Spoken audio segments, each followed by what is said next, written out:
live, baby. Yeah. What's going on, everybody? It's Mimosa Monday, baby. We back. And y'all still not worried about what's in my cup. It's my cup. There's just orange juice in here. If YouTube is asking. Or if anybody's asking. It is Mimosa Monday. It is a beautiful day in sunny Miami. Right now, it is currently, I don't want to lie to y'all, it gets warmer and warmer every like 2 minutes, so I have to go back and check. Right now, it is currently 79 degrees. Feels like 82 degrees. It's March 15th. Daylight is no longer being saved. We finally get sunlight. Oh my God. I miss sunlight after 6 o'clock so much, y'all. Y'all don't even know. Oh my God. We're going to drink to that. All right. We're going to drink to some sunlight. Let me see who we got in the chats right now. By the way, y'all know at this point, my my channel is still demonetized, inexplicably so. So you can go to my backup personal channel. I dropped the link in there, but I'll drop it again. Or just drop the link to the personal channel. Or you can also drop a link, or you can also drop a tip in Rockfin as well.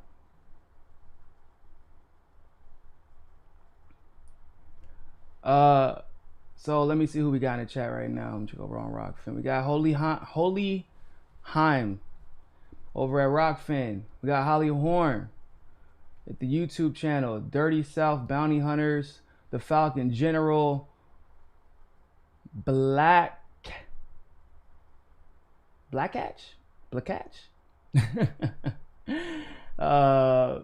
We got Iceman Vamp, Oz Whistles, Adam L, Walker Miller, JaCrispy Volcano, Sean McCoy.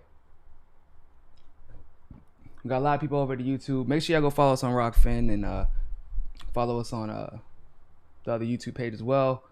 This one is getting heavily censored. Of course, the moment that they demonetized us, they like kicked us out the algorithm. So for those of you who don't know, it's a demonetization obviously hurts your ability to monetize, but it's also a form of soft censorship. And the reason is because once you get demonetized, you follow the algorithm because they can't make as much money off you anymore. So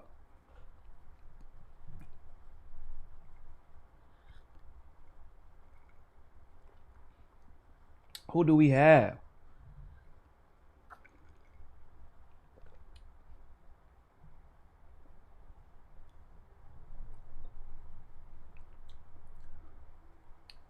Falcon General went over to the other chat.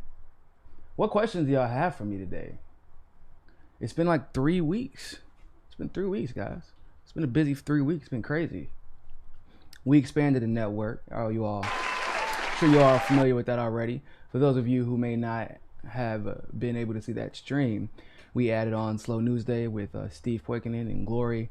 Shout out to them. We also added on Frank Go from Frank Analysis. We've also added HMO, Hear Me Out podcast with Pedro and Brooks. I've added my show as well, my sports show, Double Tech with me and my main man's David. And then we also added Facts on the Ground with Jesse and Misty. And so we've added a lot of great shows. I'm really excited about it. We got a lot of big stuff coming. Hopefully over the next year or two, you'll be seeing a lot more of us doing some great stuff. I gotta give a shout out to the whole the MCSC family right now. They're in DC as we speak, getting ready for an Assange protest and another one for it's an anti-censorship protest, a fuck censorship protest. They out there representing, holistically organized by the MCSC family, and they're out there just doing what they do. People, they came from all across the country to do that. So I'll be out there right now too. I just have family stuff I had to take care of. and I wasn't expecting to. So unfortunately, I can't be out there. But we're gonna report on what they're doing out there, because as always, my team gets a little antsy. They can't just sit in one spot. They don't like just being behind the camera a lot. They like actually being out in the field, honestly. So, hold on, John Doe. So honestly, are you? I'm assuming you're asking if I'm still a Democrat. Hold up, what?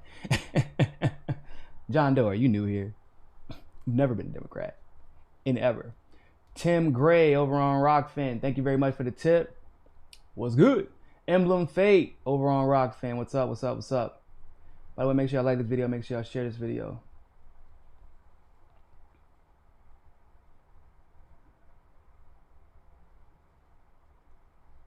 Niko House is out on bond. I have his file and was asked to pick him up. That'd be nice.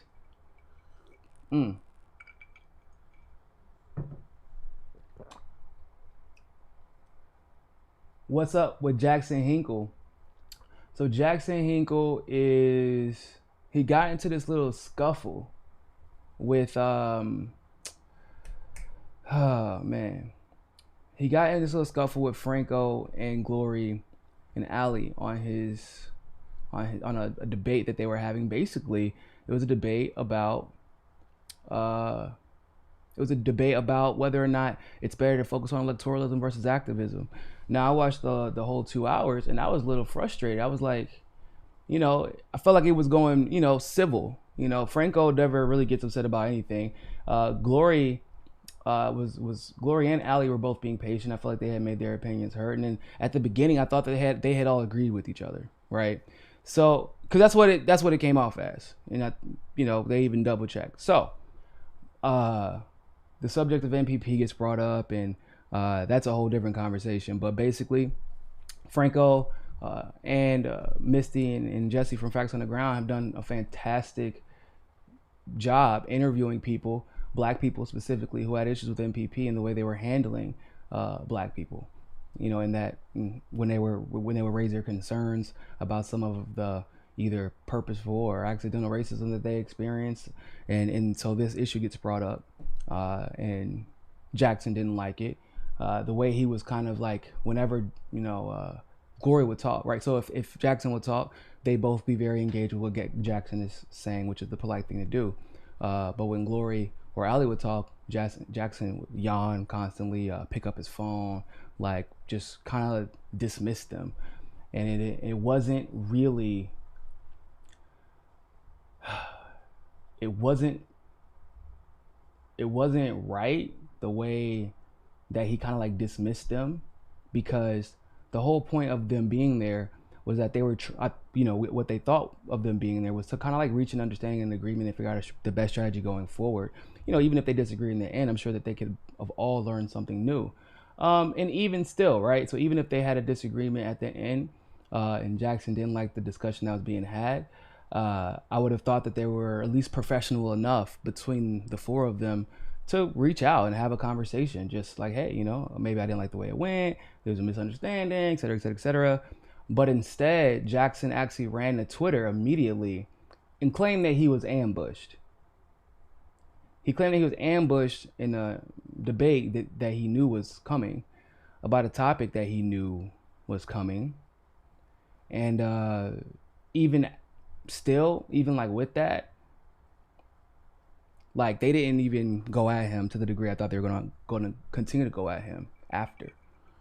And so whenever I'm like seeing something like that, you kind of know what time it is. Like you kind of know what time it is, and you kind of I was trying to be patient and let Franco handle the situation, and I actually hadn't even spoken out about it yet.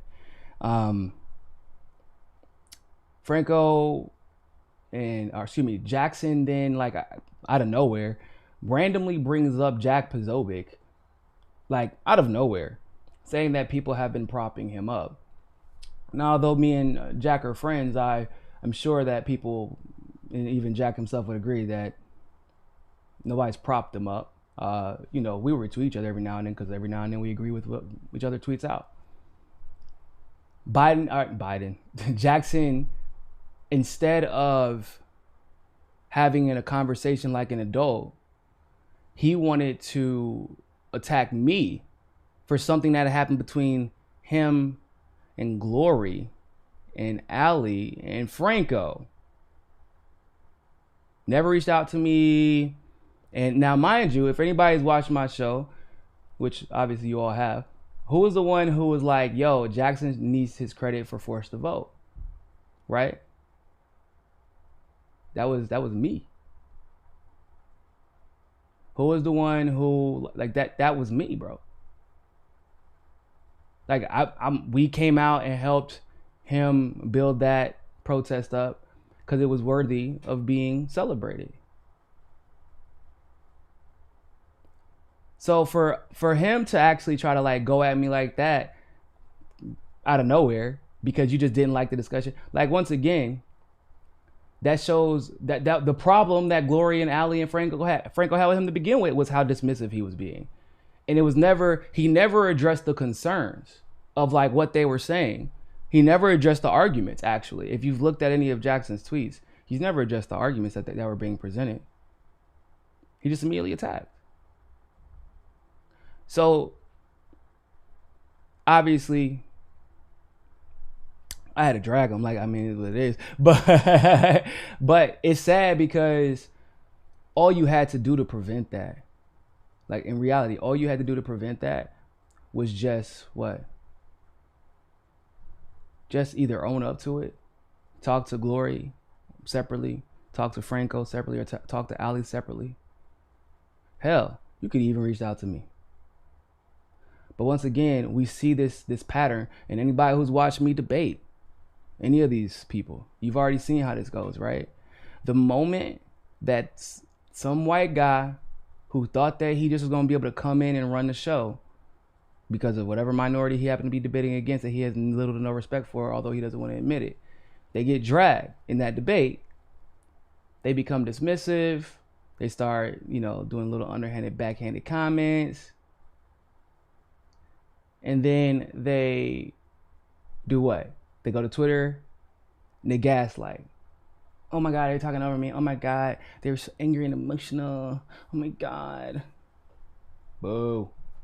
So that's what happened.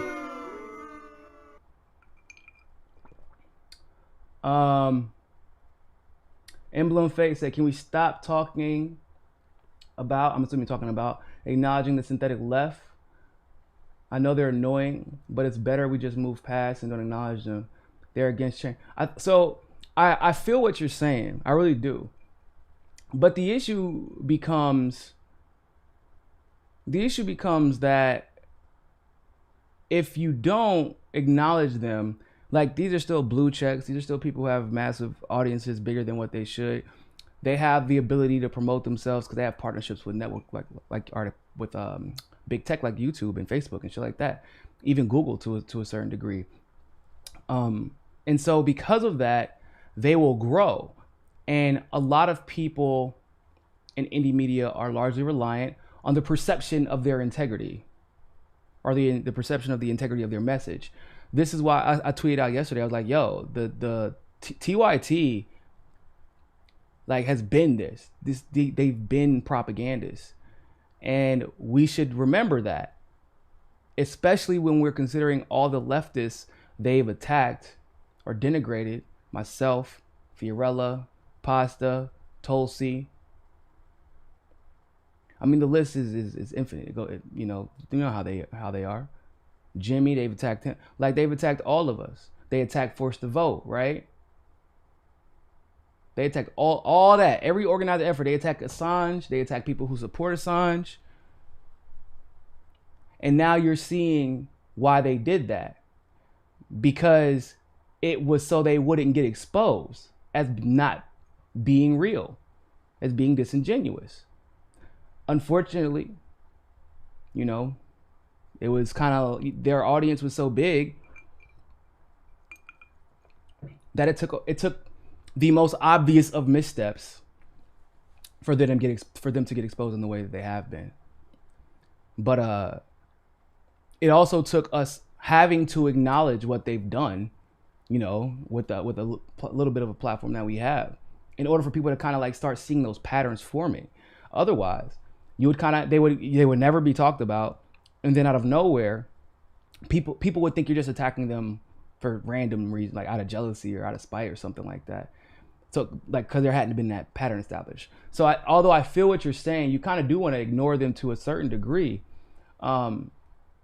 at least ignore the drama with them to a certain degree. But at the same time, like, you have to understand that if we talked about them, you would expect organically for them to fade into black, and that's generally true for most situations. However, not with this one, not with these people.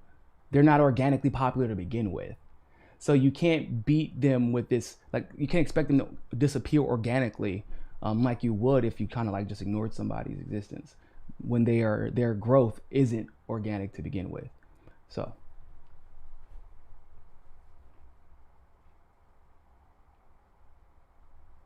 Chris D on Rockman said, sorry I joined late. Haven't been keeping up. Are the attacks against the MPP still the work of the synthetic left or not? I can't say that all the attacks against the MPP are like a result of the synthetic left, because people from our network have already interviewed people who were in MPP, right? So like, the attacks from the synthetic left against MPP really weren't genuine. Their only complaint was it's a third party that will never be successful. That's not really, I mean, they've been saying that about everybody all the time because, well, once again, like, it just goes back to that conversation we had about organic and inorganic growth. Like, the stronghold that the duopoly has on party politics is inorganic. That's why they can so confidently say, oh, we know third parties aren't going to win. So that's what their gripe was. However, with MPP lately, from the interviews that I've seen, or at least part of the interviews I've seen, I still have to go back and watch the rest of them, but these are complaints from people who have worked within MPP, and generally speaking, and by the way, if you can complain about something and still want them to succeed, you know, that may not be the case with them, but I'm just saying that's fine. Here's the issue though. The issue comes when those complaints are dismissed, right? The issue comes when those people are dismissed and pushed to the side for making those complaints. So if you constantly do this, and you know that MPPs and any third party really, y'all's success is largely reliant on, once again, just the integrity of your message and your intentions, it would be silly to put that in danger in any way at a time where the parties are making it so easy to peel off lifelong members of those parties and put them in and point them in a direction of like genuine like growth and progressivism and populism. That's where like it's not a good look. It's not a good look. Y'all know me, like, I'm all about third parties, but I'm like kind of like past party politics, because until we just solve this human fallacy, in other words, like it's as they're currently structured, as parties are currently structured, they are structured to be co-opted, and that's by design. Until you address the system itself that it basically incentivizes the corruption and taking advantage of people's struggles to profit without even offering them any tangible long-term solutions. Like, that's a system issue. That's a systemic issue. And I don't believe any one party can solve that. Although I do, of course, support parties growing to address that. Iceman Vamp over on the YouTube page said, oh, here we go. Appreciate you. Don't forget to subscribe.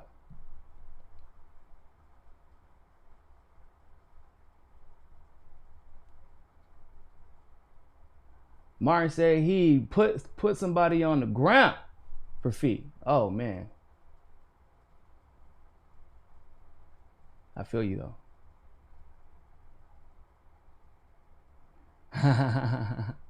You say you just ain't used to the slow news day style. That's funny.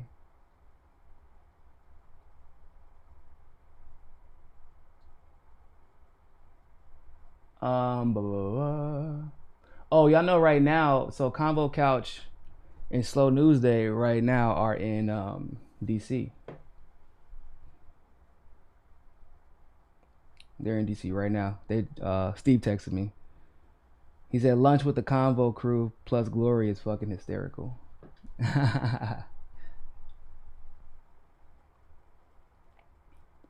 Why won't MPP reach out to Yvette Carnell and Tone? I'm not sure about that, honestly. I can't speak for them.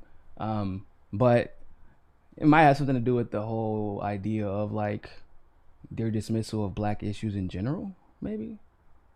That's the only thing I could think of, like, but I can't speak for them, you know.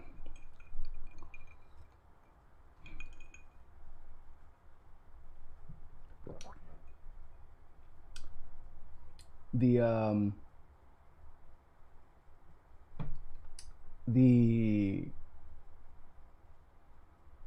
hold on, I'm going to rock fan. Make sure I miss nobody. Bro, there's so many people. When did all y'all get here? Oh, nice. Shout out to everybody on Rockfin. We got 24 people watching on Rockfin right now. Hey Niko, are there any plans on getting censored, silenced doctors who claim who claim a differing claim than MSM on COVID for anyone on MCSC? So I'm assuming you're asking, are we going to have any of the doctors that have been silenced? I can't say for sure one way or the other. If y'all have any interview suggestions, I'm always down for that. That's what we got Rockfin for. I mean, I saw a doctor. Y'all remember the Lancet scandal, right? Where they basically tried to say it was a study funded by Bill Gates that tried to say effectively that if you had hydroxychloroquine, you could die. Like, which if you understand how like studies work, that's a high burden. And if people were dying while you were doing a study, like about something that's like happening right now, this is hydroxychloroquine is a generic medication that people are taking all the time. So like if you have people die during this study, it would be international news. But that's not what we saw. And then of course I did a video about it, and it turned out to be bullshit, right? Because a Harvard MD who works in the emergency room came out and shut it down after several different just accredited journals. They were like, can we get the information that you used to make this claim, to form this conclusion? They couldn't provide it. They couldn't provide the methodology. They couldn't replicate it. So, because it was never real. So we're all about like, and obviously, just like usual, we can't turn out we were right.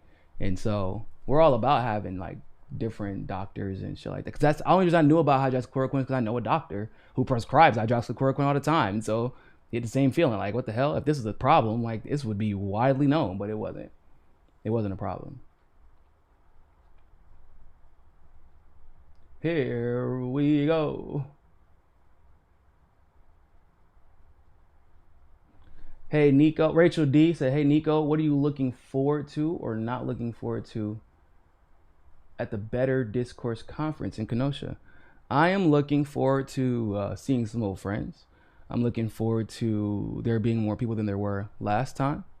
I'm looking forward to just having a candid and open discussion without people trying to judge each other or, argue. Well, I mean, there's going to be some debate, obviously. There's going to be some discussion, some arguments perhaps, but it's awesome for that there is a conference just dedicated to just having conversation.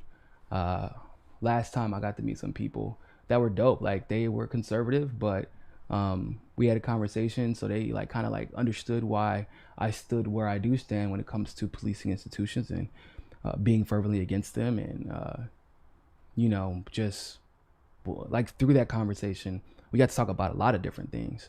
And we understood each other's perspective because we, like I said, we just engaged in conversation without any judgment, because we are all at the end of the day limited by our experiences, right? So it was definitely it was fun last year.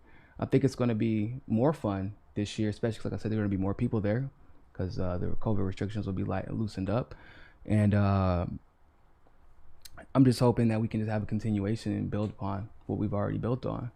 I wish more leftists weren't like punk asses, and because they get invites to things like this, but like because these are people who are not just so like obviously I'm a leftist, but I'm a populist, and I'm definitely more independent minded than anything else. And so you have a lot of conservatives who are the same, right? They're populist, but more independent minded than anything else. The discussions that we get into are full of nuance, and if you're one of those buzzword leftists, right? Like if you can't tell the difference between a BLM, the 501c4 nonprofit, and BLM, the actual movement, then like that's not for you, I guess. And so because of that, like because of just people's will, they're not. It's not like Politicon. I like Politicon. Politicon isn't that nuance. There were good panels that did have good nuance, but those weren't the headliners, of course. Like this is a little bit different.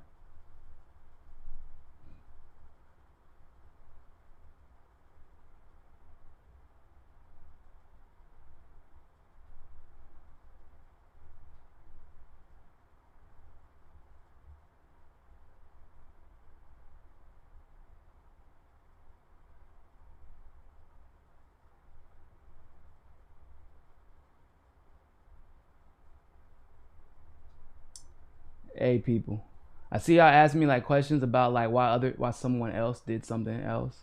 Like I can't speak for nobody else. I can't just presume why other people do what they do. Uh, I feel you though. I feel you, but I'm just saying. I don't even like to presume. He said Niko needs a director. I do. I should have like a reality TV show. But the problem is, I also like not being bothered. So, although I would love a reality TV show, I also don't want the cameras anywhere near me most of the day. So,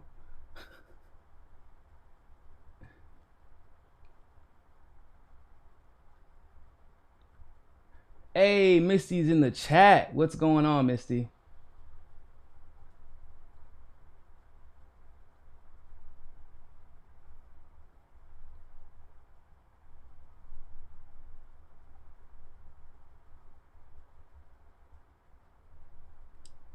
Are you already in DC?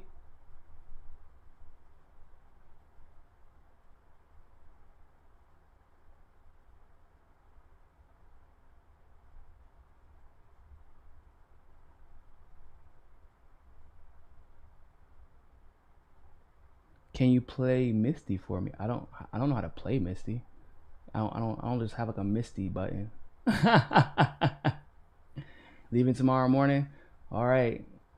Y'all gotta take pictures when y'all get over there for me. I'm mad I can't go.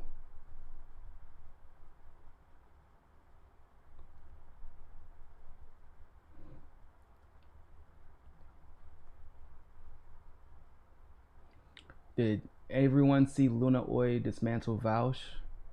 I did not, but I mean, as somebody who's debated the man, I'm not all that surprised because Vaush isn't really all that smart. To be honest with you, he's just not all that smart.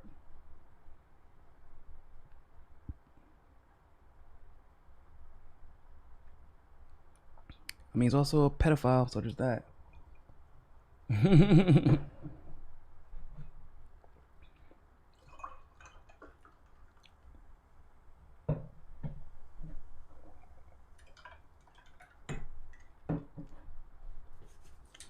We got one more cup left, people.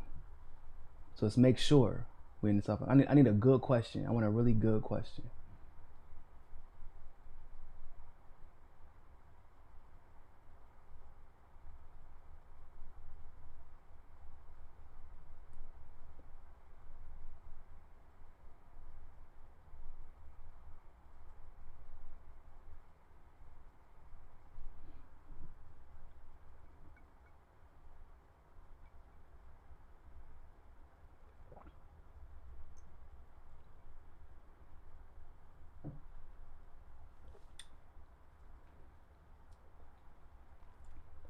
Hey, do you have any info on progress and protests?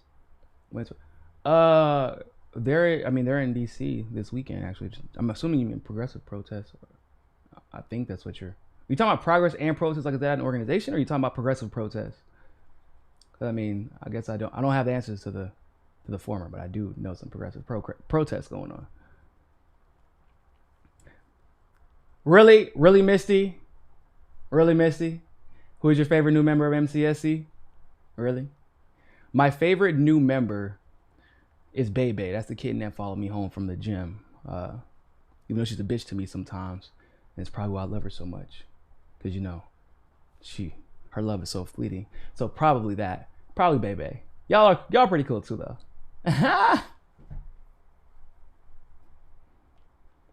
Okay, so Marty, there are some progressive protests happening this weekend on the 17th and the 18th, I want to say. Yeah, this 17th and 18th. I know, at least the 17th and 18th. Probably even more. Misty is actually going to be at the protest. You can contact anybody from the Convo Couch or Slow News Day and their crew. So you can contact Steve or Glory or Misty, who's in the chat right now. And they'll have a little bit more details for you so you can go take those pictures. But yeah, see, like you're thinking. I wish more people would get the fuck up and go. Just go to the protests. Like how much longer are we gonna put up with this?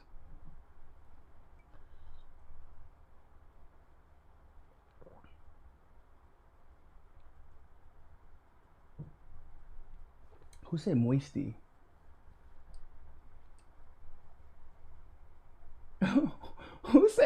Who says the word moisty? I don't know, but I think I'm gonna start saying it now.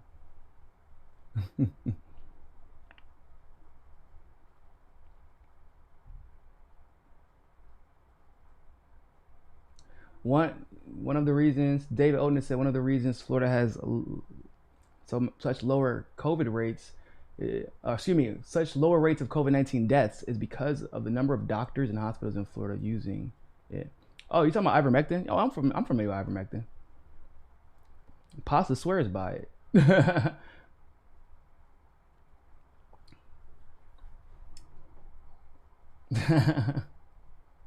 What's good, Marcellus?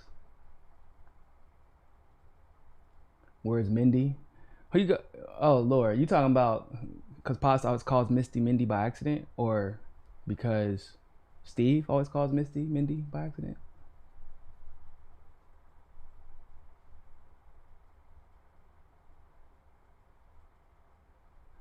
Marty Cash say moved from California so he could be an independent journalist near the Western front lines for freedom. Totally got to give up something so we can have what we deserve. Amen to that. But like, to be real though, you're not really giving up anything by leaving California, because California kinda sucks. Like a whole as that's a tragedy of a state at this point. Free thinking, Niko, do you really believe peaceful protests will have an impact at all in the future? I'm 50 and I've been trying to enlighten for so many years to deaf ears. I can't say. I'm not like a proponent of exclusively peaceful protests. I'm just a proponent of protesting. I let the protesters dictate how they want to protest based off of the level of just how they've been treated, how they feel they've been treated. If they reciprocate how they feel they've been treated, then that's the protest that I support. Because all too often do we see this, we're the recipients of overkill in every way, form, or fashion. And then when we try to protest with 1/5 of the energy, the negative energy or whatever that we receive, then it's like, oh my God, you animals. Martin asks, Niko, do you know if anyone's reaching out to conservatives on behalf of Assange? Yeah, actually, there's a lot of people. We do that regularly. Like everybody on the network here. Steve and the entire Action for Assange crew. Me. I know that RT has conservatives that regularly advocate for Assange. Whenever you get leftists and conservatives on, like, maybe crosstalk or something like that on RT, the one thing everybody in the room agrees with is that Assange should be free. So there are a lot of people who are actually speaking out for Assange.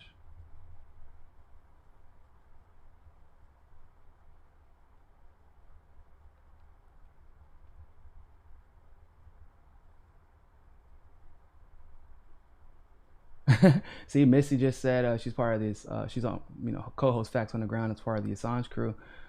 She said she reached out to more conservatives than she thought possible. So.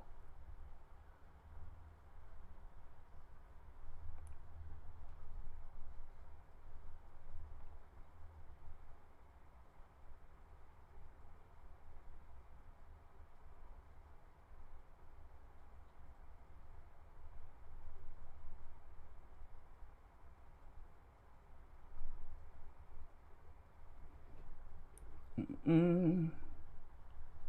right. I'm gonna take one more question. Before we get up out of here. 'Cause I gotta get some videos uploaded. You said no conservatives watch those vigils. That is patently false. I can tell you for a fact that's false.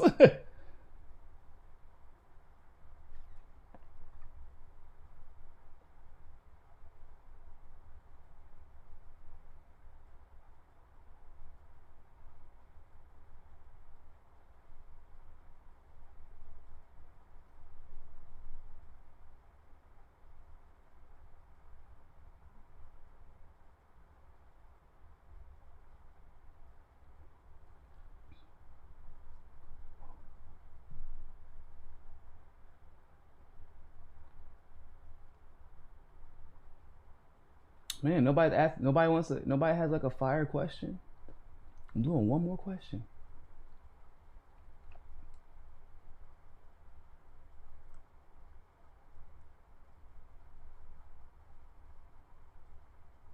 How does bloody technology work? I don't know. I don't know what bloody technology is. Is that technology from the UK? I don't know. Thoughts on secession? As in, like, secession, like one state leaving the union?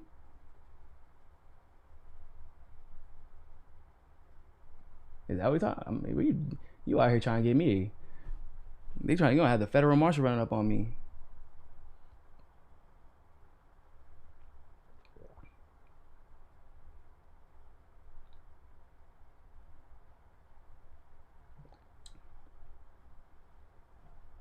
Um, I mean, technically speaking, I think that I think the states had the right to do that. If I'm not mistaken, they may not, but I'm pretty sure they actually do have the right to do that. But we're kind of in a tyrannical government now, so I don't know if they can do that anymore without being blown off the face of the planet. Plus, come on, like, would you really want to secede from, like, the only thing protecting us from looking like the rest of the world is that we're not other countries and we haven't seceded. So I'm not even sure if that's a good idea, even like just for your survival, not even because you like the United States that much, just because it's just